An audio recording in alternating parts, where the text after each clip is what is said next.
entonces con David Sea, secretario del sindicato de Prodemu, quien tiene una denuncia que hacer esta mañana aquí en La Voz de los que Sobran. Bienvenido, David. Muchas gracias, Alejandra.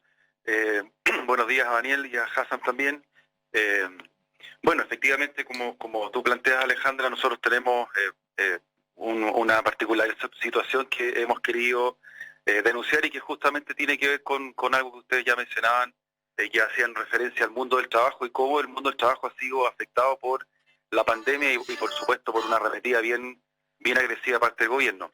Bueno, la situación que nosotros como Sindicato Nacional queremos exponer hoy día tiene que ver justamente con el actual de la administración de la señora Paola Díez Berliner, quien dirige nuestra fundación, y que en el marco de lo que ha sido la pandemia ha tenido, la verdad es que nosotros lo decimos bien responsablemente como organización sindical, ha tenido un manejo bien errático de lo que son las condiciones laborales y de todo lo que ha sido el impacto del coronavirus en el trabajo. A modo de contexto, contarles que efectivamente hoy día vivimos una arremetida bien compleja en el sentido de que se está presionando a nuestras compañeras y a nuestros compañeros para regresar al trabajo presencial. Y esto la verdad no es nuevo. A modo de contexto, poner sobre la mesa algunos elementos. Nosotros durante toda la pandemia, por supuesto, hemos estado preocupados como sindicato de que se respeten y se resguarden nuestras condiciones laborales. Ahora, en el marco de incluso una recomendación de un documento que hizo el Ministerio del Trabajo en agosto del 2020, es que se establecen una serie de recomendaciones a la y los empleadores. Entre ellos, por ejemplo, el tema de promover el teletrabajo siempre y cuando, por supuesto, se brinden las condiciones para ello. Y en segundo lugar, el mismo Ministerio del Trabajo invita a las empleadoras y empleadores a incluir la participación de los sindicatos, de los comités paritarios, a propósito de la creación de protocolos y el seguimiento de lo que ha sido el efecto de la pandemia. Cosa que la verdad nosotros desde nuestro lugar como Sindicato Nacional no hemos podido concretizar. Lo hemos planteado en una serie de reuniones con la directora nacional y en ningún caso hasta la fecha, imagínense, ya han pasado más de 8 o 9 meses desde este punto de inflexión, no hemos tenido respuesta. Y en el segundo semestre del año pasado se nos vino, insisto, una arremetida bien fuerte de presión hacia nuestras compañeras y compañeros. Recordarles también a quienes no nos conocen, la Fundación Prodemu está presente en todo el territorio nacional, desde Arica, Putre hasta General Carrera en el sur e incluso la provincia de Última Esperanza. Entonces, en ese sentido se nos ha presionado de una manera muy ilógica a esta altura, no lo comprendemos muy bien, para poder regresar al trabajo presencial. En algunos casos hemos tenido también que la Dirección Nacional, nosotros, a pesar de ser una fundación, funcionamos como uno de las reparticiones públicas. Entonces, en ese sentido, somos un organismo centralizado. Muchas de las decisiones que nosotros, o más bien se implementan en todos los equipos territoriales, vienen de Santiago.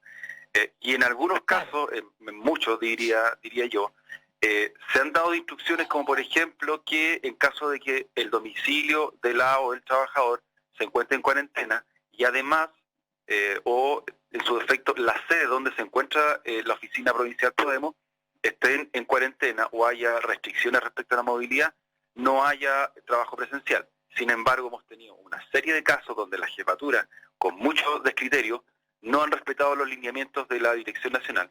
Y cuando nosotros interpelamos a la Directora Nacional, nos encontramos con que ella se desdice de su rol y señala que en realidad ella no puede tener control sobre todas las directoras a nivel nacional, o sea, una contradicción muy profunda respecto a su quehacer. Ella es la Directora Nacional y si ella instruye que nadie trabaja en una sede que se encuentra en cuarentena, es poco lo que se puede discrepar respecto a eso.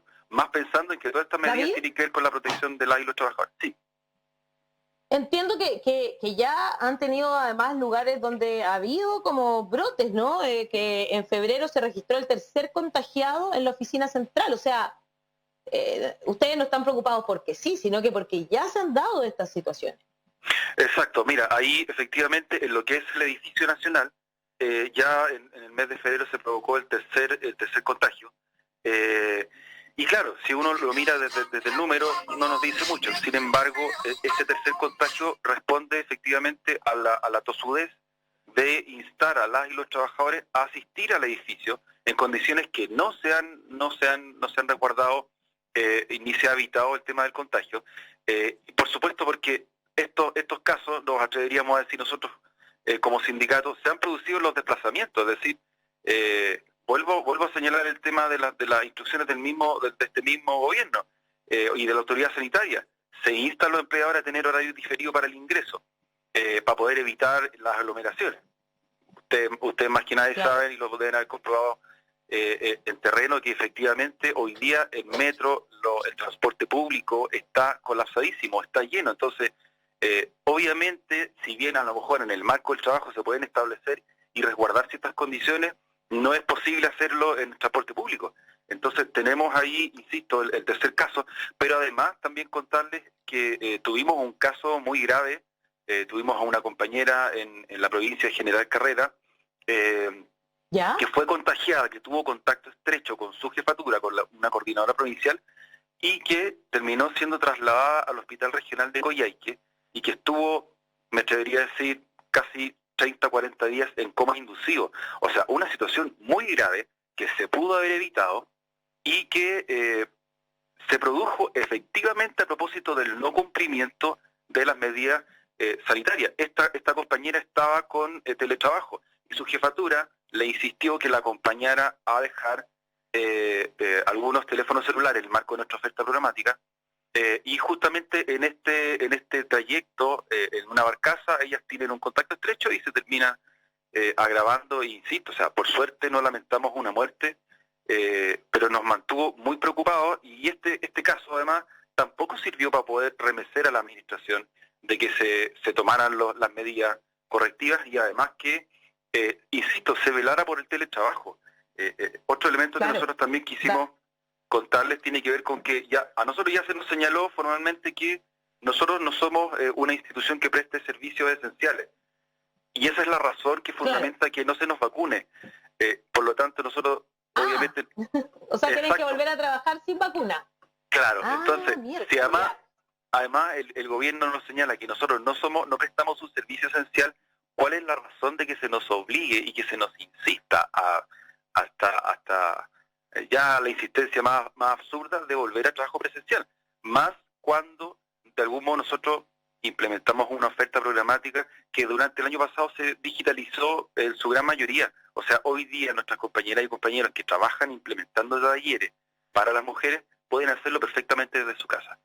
Claro, entonces, sí, pues, y la labor que realiza Prodemu, que es justamente esa, entregar herramientas a las mujeres para que puedan entrar en el mundo laboral.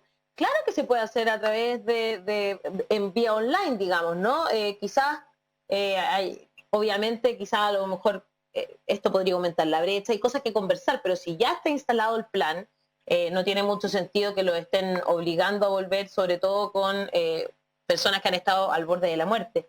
Y lo otro que es interesante analizar es que lo que pasa en Prodemu es un ejemplo de lo que pasa en muchas reparticiones públicas, pero también privadas, y es a lo que se enfrentan realmente muchas personas que están todos los días teniendo que ir a trabajar con esta pandemia a su alrededor. David Sea, muchas gracias por estar esta mañana conversando con nosotros. Perdona, Daniel, tengo que irme a pausa. No, solamente decirle a la Paola Díez que se haga cargo, que enfrente la cosa y que conteste a los trabajadores, eso. Sí, muchas gracias a ustedes, Alejandra, a Hassan, a Daniel, por darnos el espacio. Y bueno, sumándose a lo que dice Daniel, también en el fondo interpelar a Cecilia Morel. Cecilia Morel es quien preside la red de fundaciones que están asociadas a la presidencia. Por lo tanto, y contarle, por supuesto, ella nunca nos ha querido recibir. Ella jamás nos ha... ¡Qué raro! Claro. Es que estaba en Miami con las hijas. Exacto. Así que eso, muchas gracias por el espacio y felicitaciones por el trabajo periodístico que usted hace. Muchas gracias. David, muchas gracias a ustedes por confiar en nosotros, así que se agradece, y vamos a seguir, por supuesto, teniendo todo este tipo de denuncias porque nos parece que es importante que se sepa, y sabemos que en otros medios de comunicación no les dan el espacio. Un abrazo enorme para ustedes, que estén muy bien. Un abrazo. Chao, gracias. chao.